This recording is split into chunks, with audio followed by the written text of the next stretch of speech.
Hi, Ronald the Rules Lawyer, and I'm going to go over my wish list for the Pathfinder Remaster that comes out this fall. A year and a half ago, I put out a video on 5 rules to ignore in Pathfinder 2e, criticizing some rules as written and suggesting some fixes, and a couple of my concerns actually have been addressed, including my observation that the critical specialization effect of hammers and flails was too strong. Now it calls for a saving throw, which was one of my suggestions. That change is coming up in the remaster. And the remaster is an occasion to address things that need to be fixed in the game. They are systematically going through the whole rule set, making some systemic changes, including removing alignment and the 8 traditional magical schools from D&D. So yeah, I think it is a new addition, though an incremental one, and I've been calling it 2.1. They've already announced some changes that are definitely welcome, including having runes that improve shields, making magical shields with interesting abilities viable for characters who also want to use their shields to shield block. But I've had this list stewing since early in the summer of changes I've wanted them to implement in the remaster. And as time has passed, they've addressed a couple of them, which I will, at least partially, which I'll go over, and it kind of added urgency to my releasing this video and pushing it to the front of my overly long queue of videos I have yet to do.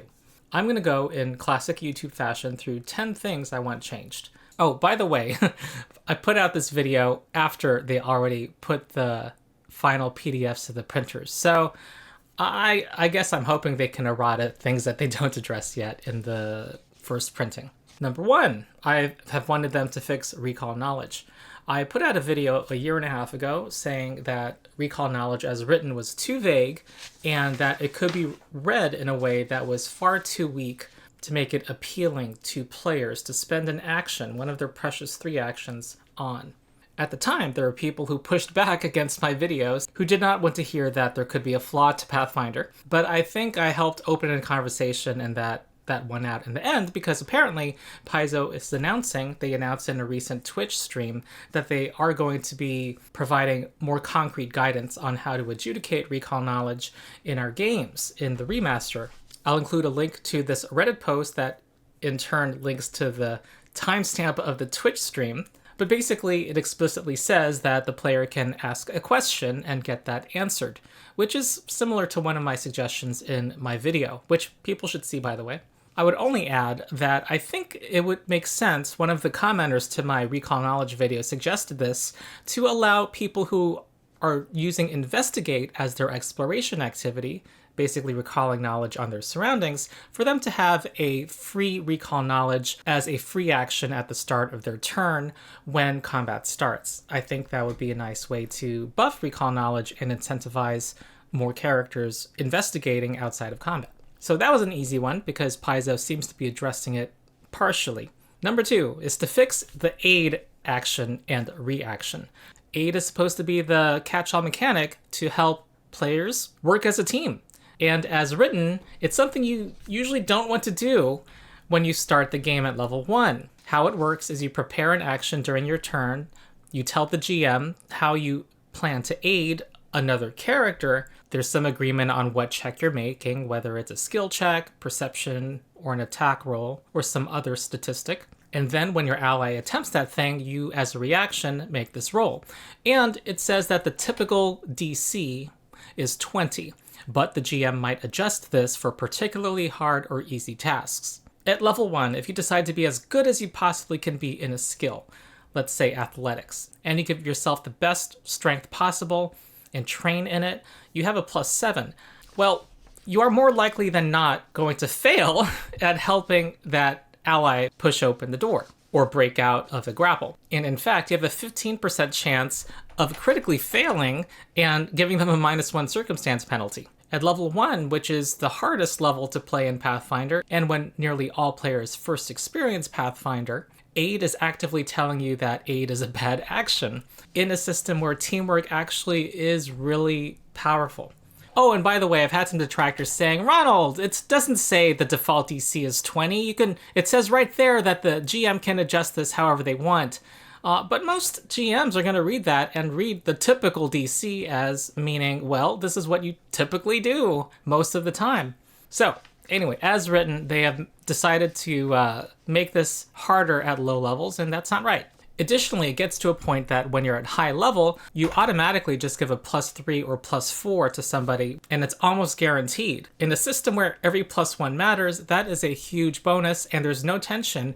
It becomes a nearly automatic bonus that you're giving an ally, when the game tends to be easier. Now, I have a proposed fix for it that I will go into in another video. Sorry for teasing you all, but it needs a little more time in a video.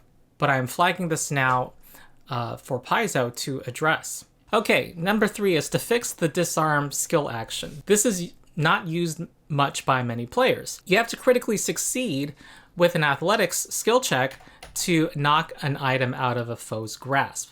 Now, that I understand. It would be pretty devastating if an enemy, particularly a higher level boss enemy, could just knock that +3 major striking, shock, flaming scimitar out of your fighter's hand. And also possibly just pick it up with their next action. On that, it's actually not clear whether they can, but some GMs might allow that. But the main problem with the disarm action is the success effect, which is much more likely to happen.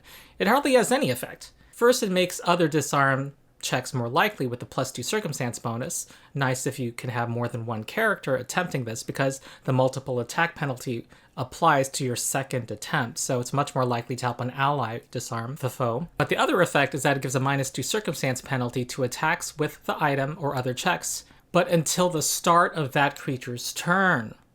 So you're likely doing this on your own turn, right? But when that ogre boss with an ogre hook starts its turn, the penalty's gone. The only way this can have any effect is if it's affecting a reaction of theirs, or you have somehow timed disarm as your own readied action, but hardly ever in real play.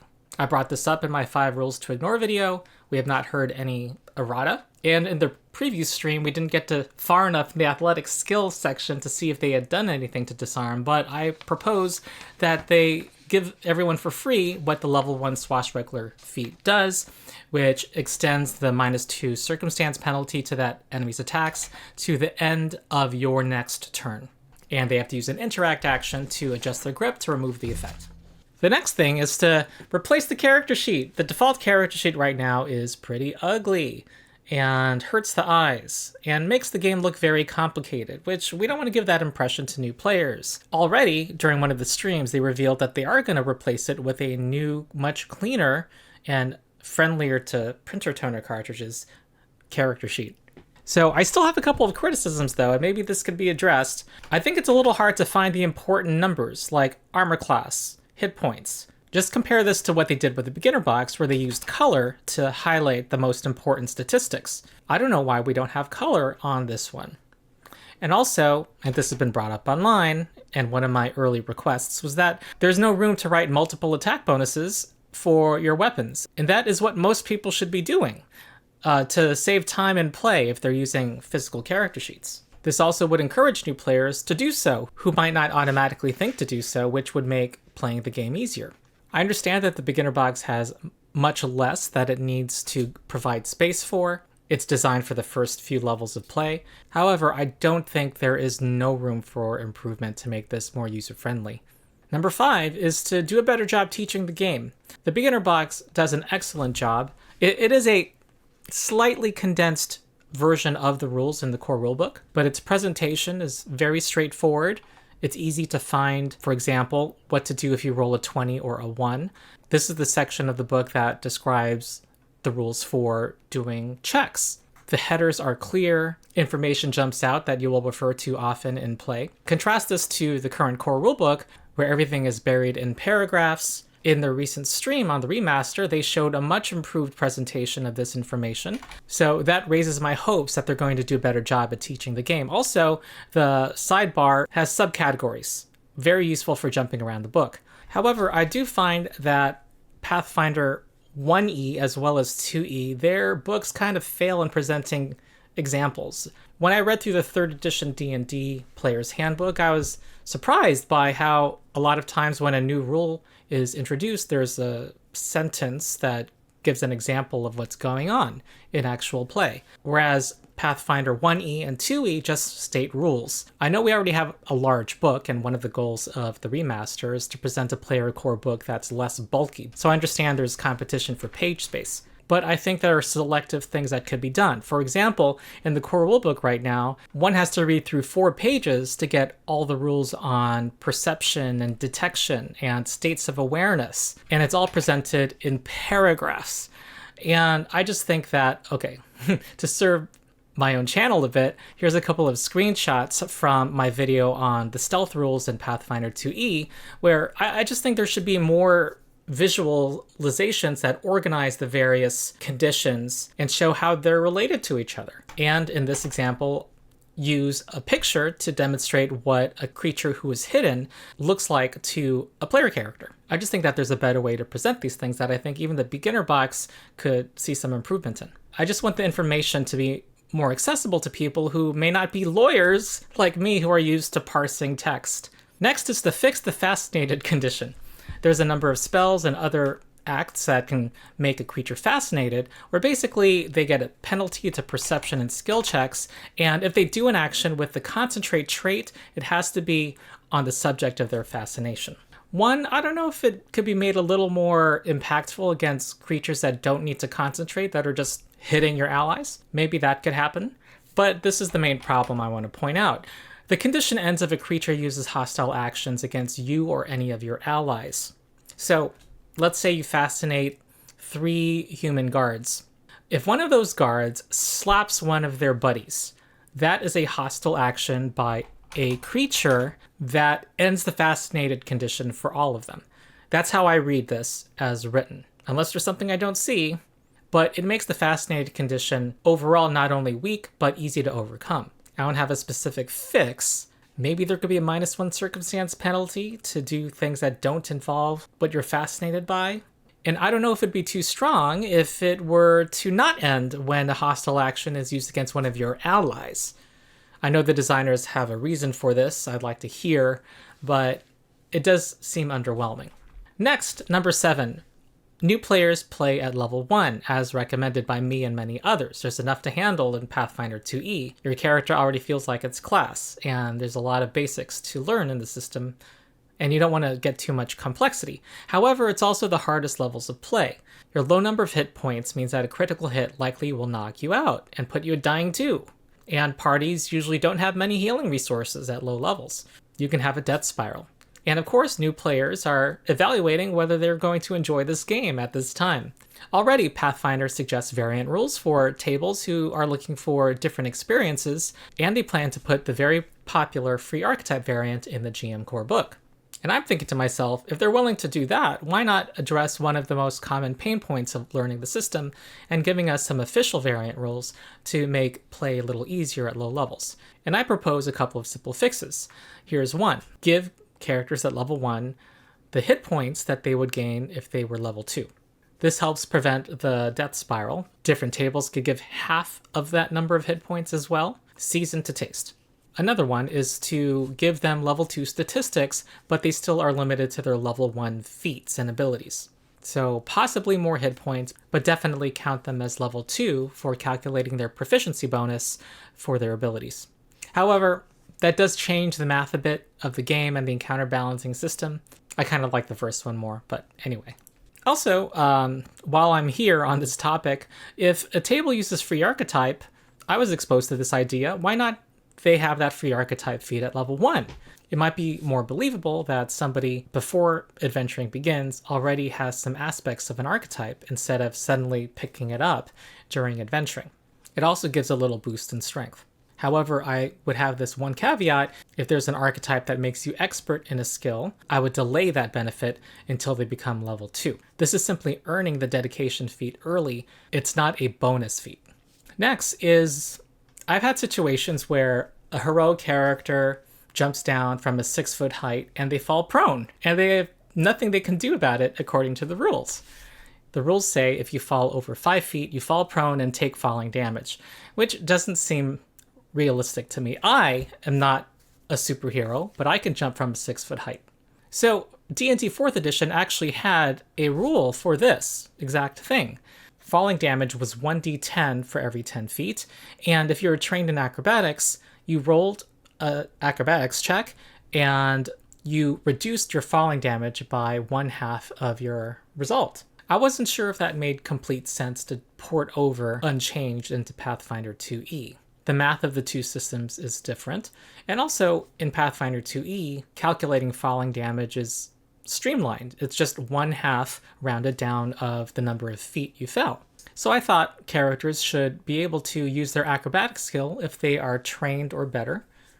It is a reaction if they were to fall, or if it's during their turn and they're trying to deliberately jump down from a height, they would use the leap action to jump downward. And they would make this acrobatics check. And the result, if they succeed, would be to simply reduce the distance that they are considered to have fallen. If they are trained, they can do a DC 15 check to reduce the distance by 5 feet. If they are expert, they have the option of reducing it by 10 feet with a DC 20, and so on and so on. It's kind of like the medicine skill.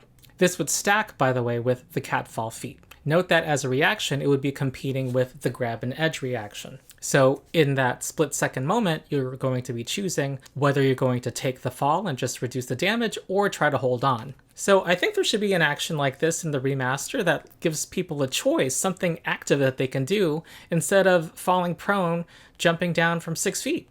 Okay, next. Number 9, leaping, jumping, should be scaled for size. I had a moment in my Fists of the Ruby Phoenix campaign recently. It's the level 11 to 20 fighting tournament adventure path where a barbarian with a giant instinct became huge and wanted to jump on top of a roof. He was huge size, so I thought of his barbarian as being 18 to 20 feet tall. However, by the rules, he was only able to jump 3 feet upward. For us medium-sized creatures, that would mean the equivalent of jumping 1 foot vertically. This felt kind of ridiculous. He's a giant, after all.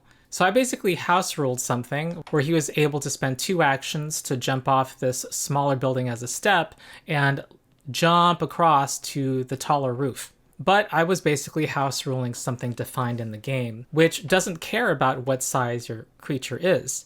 I think that something should be done to allow it to scale for bigger creatures. How I plan to run this in my games is that if you're small or medium sized, this is how these rules work for you. However, if you are large, multiply these numbers by 2. If you are huge, multiply it by 3. If you are tiny, divide these numbers by 2. Next is clarifying how we target player characters who we are not fully aware of. There are many times where you want to do something beneficial to an ally. Let's say you are in the middle of a fog cloud, but they're concealed to you. Or they're hidden to you because you've been blinded or a darkness effect has fallen on the party. And this happens by rule even when you are standing right next to your ally. And that's the specific situation I think needs to be addressed. Your ally isn't trying to avoid you after all. It feels really bad to cast a 2-action heal spell, one of your few spell slots for the day, and just fail to target that ally. There's got to be a way for us to make that targeting easier, perhaps at a cost. So I think there needs to be something in the remaster. In the meantime, I'm allowing the locate action. You spend 1 action to reach out in a square, and assuming you know what square your ally's in, that they're only hidden to you, you automatically detect them, and whatever targeting check you do next will automatically succeed, because we have other senses. We have our tactile sense. Also, one alternative is maybe your ally can use a reaction to get in the way of you trying to reach them. Another situation this comes up in is battle medicine in the middle of combat. Assuming your ally is conscious, they should be able to get in your way a bit so that you can heal them. They're not standing there like a mannequin. And then finally, targeting yourself. By rule, I don't believe you automatically can target yourself if you cannot see yourself. Anyway, maybe I'm being too literal, because it does seem kind of ridiculous. And I doubt many people enforce the condition anyway. So anyway, this is just me saying explicitly you should be able to target yourself, and that should be written out so that there's no ambiguity. Next, and it's not a rules lawyer video without me going long, I am not limiting myself to 10. Confusion about the word attack. There was an errata a year after the core rulebook's release that clarified that when an effect refers to attack rolls, it does not refer to all things with the attack trait. It only refers to strike actions and spell attacks. So those skill actions like grapple, trip, shove are not attack rolls, even though they are considered attack actions for purposes of the multiple attack penalty. Well, anyone familiar with D&D 5th edition knows the nightmare that has been trying to understand what is a weapon attack and what is a melee attack in that system. And there's a lot of similar confusion from Pathfinder 1st edition that I would rather not remember. We need to find some way out of this morass. And I hope the remaster solves this problem where an attack isn't always an attack. Next is number 12, the stunned condition. As written, it says right there in the second sentence, when you're stunned, you cannot act. And acting in this game includes everything you can do. And in this game, reactions are a kind of action. So when I pointed out in a recent video, the video on the psychic, that I had a concern about a level 4 ability that when you started your turn and you unleashed your psyche, you could use this ability that immediately made you stunned. I said it ended your turn. You couldn't take any more actions, and that did not seem intended. I pointed out that there needed to be a clarification of the stunned condition, because my table, like most tables, I think, treat stunned as preventing you from acting and doing reactions. It's a way to lock down an enemy, for example, who might have an attack of opportunity or reactive strike, to prevent them from doing that outside their turn. When people do that, they are reading the part of the condition that says you cannot act. However, you cannot consistently do that and allow someone to violent unleash and do their remaining actions on their turn. This needs to be clarified. There are powerful abilities like a monk using Flurry of Blows together with Stunning Fist, which they can ready to immediately end an enemy's turn if they can land this blow against them. Next, subtle spells. In the remaster, they're making clear that they're removing the traditional spell components, verbal, somatic, material, focus, from spell descriptions. Instead, we're only going to see the relevant traits of those components, such as manipulate, included in the spell.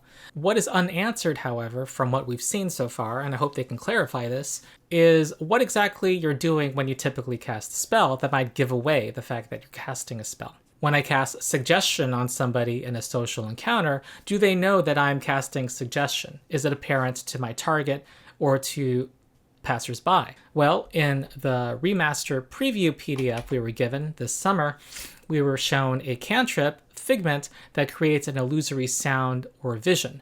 What's confusing here is that it's not clear whether they're doing other things that give away that they're casting a spell.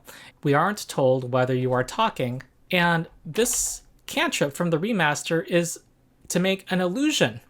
It's supposed to trick the viewer or the listener. We see that there is something called the subtle trait.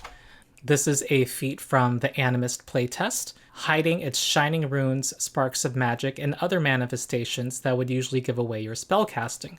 Here it's only referring to visual things. It says nothing about sounds you make. And this illusion spell does not have the subtle trait. I hope we can get clarity on exactly what other creatures perceive, because right now it's not clear. And I bring this up now because it's been a long-standing complaint I've had about spells like Ghost Sound in the current edition, where we're told clearly that verbal spells have you speak in a strong voice. Okay, number 14, and my last one. Hyperlinks in our PDFs. Here is a page from the first edition core rulebook. Look at those beautiful hyperlinks. I'm actually going to open the PDF for everybody. Here's the index. You can click all of these links. So let's click on this condition from first edition, Entangled. It takes us right to the page that has Entangled. And here the condition refers to a concentration check. You can click that, and that takes you to the page with the rules for concentration checks. Pathfinder 2e is a very self-referential system. It's a very tight system where a lot of rules elements refer to each other. And it's a crime that we don't have this ability to do this in the second edition core rulebook. Now, I'm guessing there's something I'm not aware of preventing them from having hyperlinks in their PDFs. I can't think of one. It seems like it would just be an improvement in quality of life. Maybe it's because we have archives of Nethys. Maybe that's the reason. But I remember a player during the 2e playtest adding hyperlinks to the free playtest rulebook PDF that was circulating. There are many of us who want to be able to interact with our PDFs this way, and I think it's worth it. So that's it. I hope that this gets heard by Paizo, and if these things are not addressed in the first printing, maybe we can get something from Paizo that addresses my concerns at some point in the future. In the meantime, I am very excited about the remaster. People should check it out. Check out my coverage of the remaster. I'll include a link in the video description. You may also be interested in my 5 rules to ignore video and my video to fix recall knowledge. In the meantime, I'm working on my next video on how I would propose fixing the aid action in Pathfinder. Join my Discord. We're now almost 4,000 strong. We talk Pathfinder 2e and gaming in general, and support my Patreon, which helps me continue to make videos, and you'll get early access to most of my videos and exclusive access to many videos, including the series where I'm running the Abomination Vault Adventure Path for D&D YouTubers. So that's it. I have been Ronald the Rules Lawyer. I hope you enjoyed the video, and I'll see you next time.